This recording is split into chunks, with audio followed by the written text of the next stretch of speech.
দিন দিন জুলাইকে বিক্রি করে দেওয়ার ষড়যন্ত্র চলছে। আমি অত্যন্ত হতাশার সাথে লক্ষ্য করছি, শহীদ আবু সাইদকে বিক্রি করে দেওয়া শেষ। এখন শহীদ আবু সাইদের কবরে যে পোকা মাকড় পিঁপড়া আছে তাদেরকে ধরে ধরে বিক্রি করা হচ্ছে।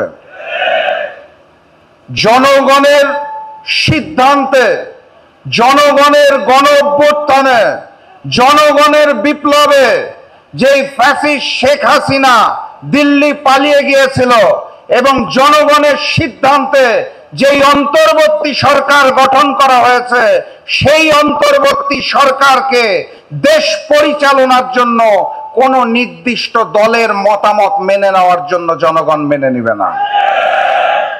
কোন নির্দিষ্ট দলের ম্যান্ডেট পূরণ করার জন্য বাংলার জনগণ অন্তর্বর্তী সরকারকে গ্রহণ করে নাই।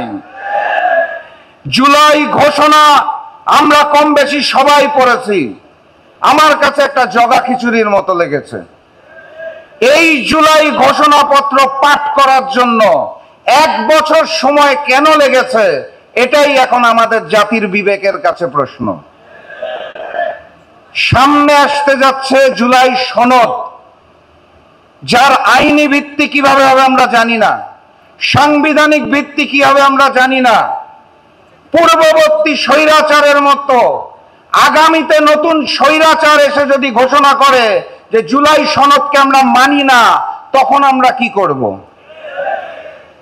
তার পূর্বেই, নির্বাচনের পূর্বে যেই জনগণ সিদ্ধান্ত নিয়ে শেখ হাসিনা এবং আওয়ামী লীগকে বিতাড়িত করেছিল, সেই জনগণের সিদ্ধান্তে জুলাই সনদের আইনি ভিত্তি দিতে হবে, এর কোনো বিকল্প নাই। প্রয়োজনে আপনারা একটা গণভোট দেন। গণভোট তো নতুন কোনো শব্দ নয়। শহীদ প্রেসিডেন্ট জিয়াউর রহমানের সময় হয় নাই ভোট? এখন করলে আপত্তিটা কোথা থেকে আসে? বাংলাদেশের মানুষ দীর্ঘদিন ভোট দেয় নাই। এই গণভোটের মাধ্যমে আমরা ভোট দেওয়ার সেই চর্চাটাও করে আসি। ভোট কিভাবে দিতে হয় তাই তো বলে গেছি। এই গণভোটটা দিতে যে সিদ্ধান্ত হোক, তারপরে জাতীয় নির্বাচন দেন, কারো তো কোনো আপত্তি থাকার কথা না।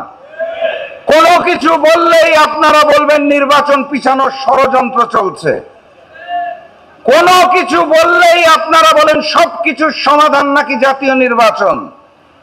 আমি তো এই গণহত্যাকারী ফ্যাসিস্ট শেখ হাসিনা এবং তার দোসরদের বিচারের সমাধান এখনো দেখতে পাই নাই।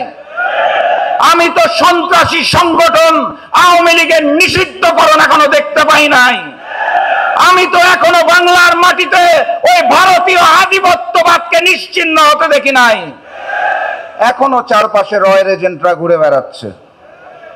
এরকম একটা সময় এসে কোনো কিছু বললেই আপনারা বলবেন যে ষড়যন্ত্র হচ্ছে, আর নির্বাচন দিন, নির্বাচন দিলেই নাকি সবকিছুর সমাধান হয়ে যাবে।